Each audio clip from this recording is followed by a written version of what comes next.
Hello বন্ধুরা, আশা করছি সবাই ভালো আছো। আজকে আমি একটা নতুন রেসিপি করছি, আর সেটা হলো মেথি ফিশ কারি। তো আপনারা তো অনেকেই মেথি চিকেন খেয়েছেন, তো জানি না এভাবে মাছ দিয়ে খেয়েছেন কিনা। তো আজকে আমি এটা মাছ দিয়ে ট্রাই করছি। তো আমি প্রথমে মাছ ভেজে নিচ্ছি, আর মাছের সাথেও আছে মাছের মাথা। তো প্রথমে আমি ভেজে নিয়েছি।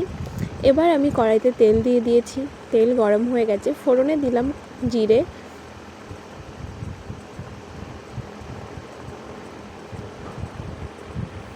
এবার আমি দিয়ে দিয়েছি পেঁয়াজ কুচি। পেঁয়াজটা একটু লাল লাল করে ভেজে নেব। তো পেঁয়াজ ভাজা হয়ে গেছে, এবার আমি দিয়ে দেব টমেটো। পেঁয়াজ আর টমেটো একসাথে ভালো করে ভেজে নেব। তো টমেটো ভাজা হয়ে গেছে, এবার আমি দিয়ে দিচ্ছি আলু আর লঙ্কা। আমি এখানে কাঁচা লঙ্কা ইউজ করছি। তো আলু দেওয়ার পরে আমি এখানে পরিমাণ মতো লবণ হলুদ দিয়ে নিয়েছি। এবার আমি এটা ভালো করে একটু কষিয়ে নেব।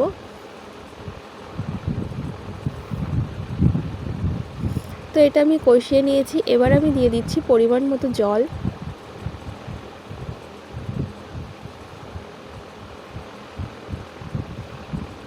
জল দিয়ে আমি এটা ঢেকে দেবো, তাহলে তাড়াতাড়ি ফুটে যাবে।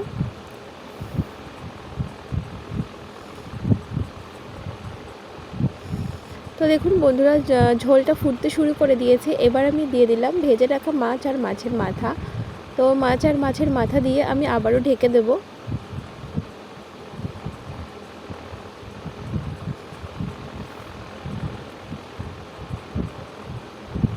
তো দেখুন ঝোল অনেকটাই শুকিয়ে এসেছে। এবার আমি মেথি পাতা যে ধুয়ে রেখেছিলাম সেটা আমি মাছের মধ্যে দিয়ে দেবো।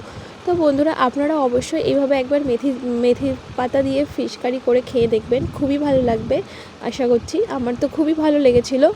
তো বন্ধুরা, আর ভিডিওটা কেমন হলো অবশ্যই জানাবেন। তো আমি আবারও ঢেকে দিচ্ছি।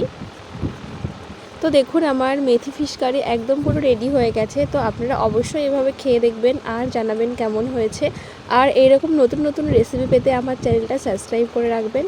তো আজকের মতো এ পর্যন্তই। দেখা হচ্ছে অন্য কোনো নতুন ভিডিও নিয়ে। ততক্ষণের জন্য সবাই ভালো থাকবেন, সুস্থ থাকবেন।